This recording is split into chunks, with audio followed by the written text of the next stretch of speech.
Ilomilo is a cute little indie game from January 2011, and everything about it is adorable. You play as fluffy thumb creatures Ilo and Milo and spend your time throughout the game trying to reunite them and regaining their lost memories.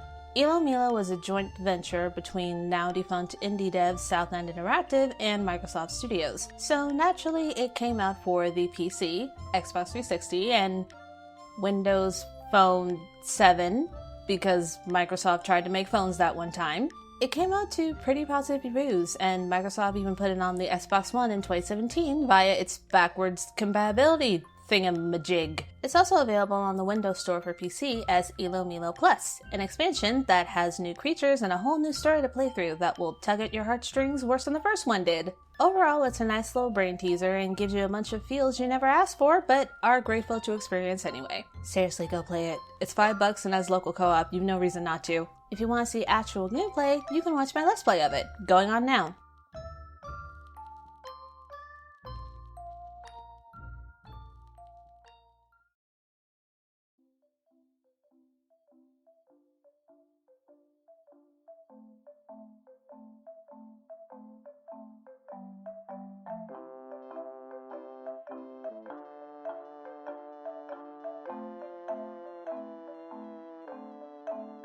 The story is Ilo and Milo trying to find each other so they can drink apple tea and eat maple biscuits under a tree in the park. The whole thing is presented like a children's book, so I went with the simple storybook art style for the motifs. For this print, I wanted it to reflect that little gathering. I want some flowers, so I put some tulips in there as they're one of my favorite flowers, and I made them red and blue to reference our little thumb friends. And I filled up the rest with the tea set and biscuits. The overall theme for this collection is progression. As you play through the game, the level things progress from day into night. So the prints I designs all have motifs related to the time of day, and like the game, are meant to remind you of a simpler time, when you didn't have adult responsibilities and the simple things in life were just amazing. Let's get started.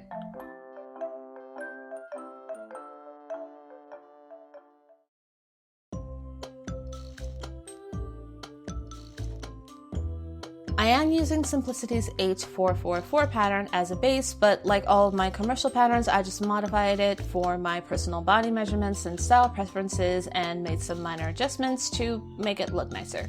This pattern makes some bad choices, but we're here and try to fix that. If you tried this pattern and had multiple what the f moments, it's not you, it's Simplicity. I'll probably complain about the overcomplicated blouse button plackets in a later video, but we're here to talk about dress 8. Commercial sewing patterns assume a certain overall body shape and B-cup boobs, but even if you fit the general shape they're going for, they're still kind of boxy and assume you already know how and where to either cinch or take them out so the finished garment fits and flatters your body right. This is why we test things first and why muslin is so cheap. Commercial patterns are meant as templates, not full-on tutorials, and size and fit are two different things. So after testing it, I ran into a problem that I usually find with Lolita dresses that I buy, even if they are technically in my size. The bodice is a tad too short, so the skirt doesn't sit quite where it's supposed to as my chest rides it up. Investing in a compression bra is a good idea, if only to smooth out the look of the bodice. Measuring the bosses on the JSKs I already own, some don't go beyond 11 inches, which, depending on your bust size, waist length, and the type of bra you're wearing, can potentially hide your waist so the skirt flares out too soon and the dress looks like it cut you in half. So I add an inch to the height of the front bodice pieces and another inch to the top and bottom of the full back shearing piece, since I will be folding it in half vertically after opening the horizontal fold that I cut it on. This will likely call for a slight repositioning of the elastic when I make the casing, but we'll climb that hill when we come to it.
After attaching the interfacing to the front bodice pieces and putting them together, I'm going to understitch the lining onto it. One of the only things this pattern gets half right.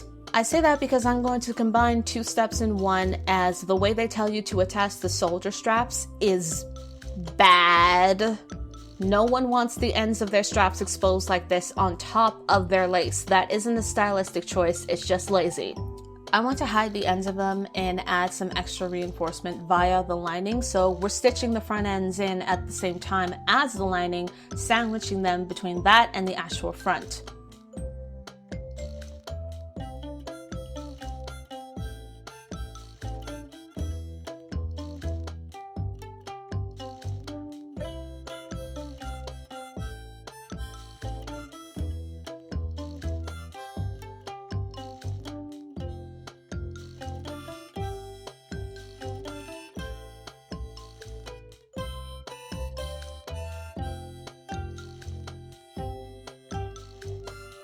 Now for the shirring. The pattern calls for 3/8 of an inch wide elastic, but I like to make a casing that is a few millimeters above that just for wiggle room. This is easy to mess up if you're not paying attention, so don't be afraid to mark your lines with a washable pencil, marker, or tailor's chalk with a ruler or yardstick.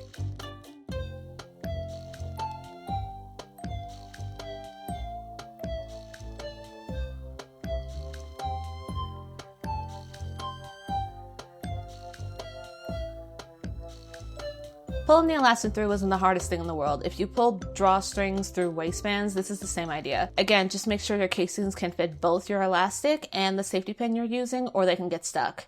Now, I did have to slightly reposition the elastic to compensate that extra inch, but it wasn't as form changing as I thought it would be.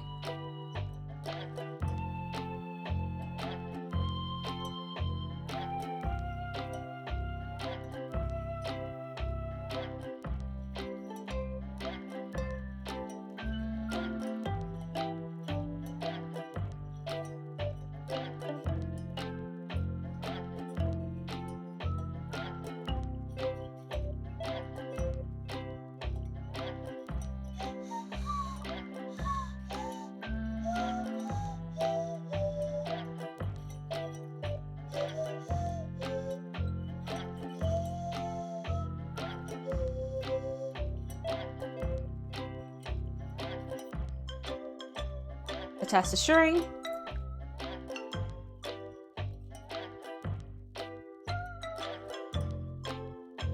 And our bodice is complete.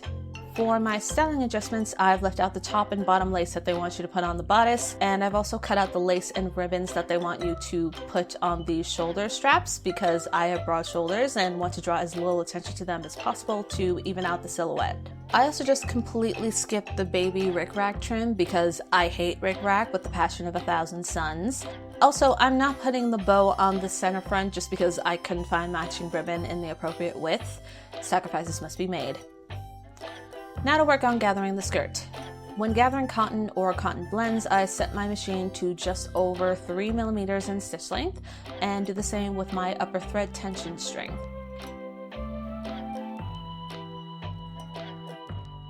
And do a straight stitch all the way around, making sure the thread tails are long enough for me to pull on when I'm done. Now lift the foot, turn the fabric 90 degrees,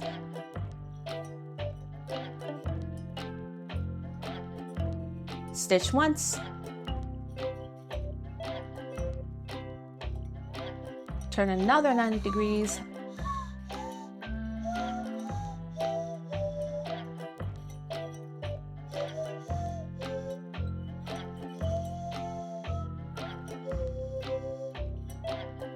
and go back the way we came.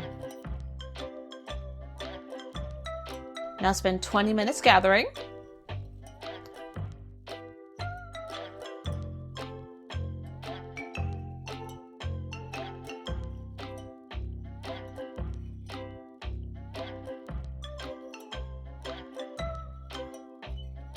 And tie it off.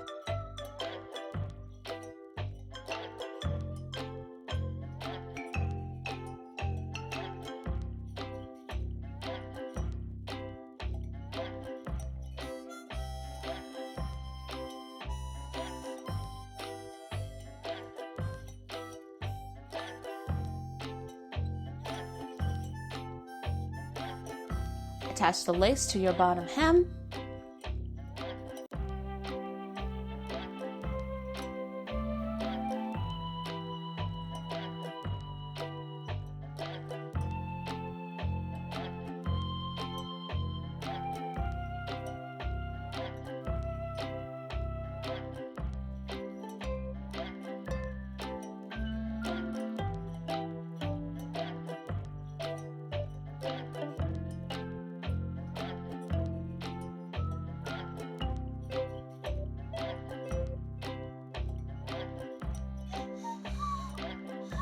Attach the bodice.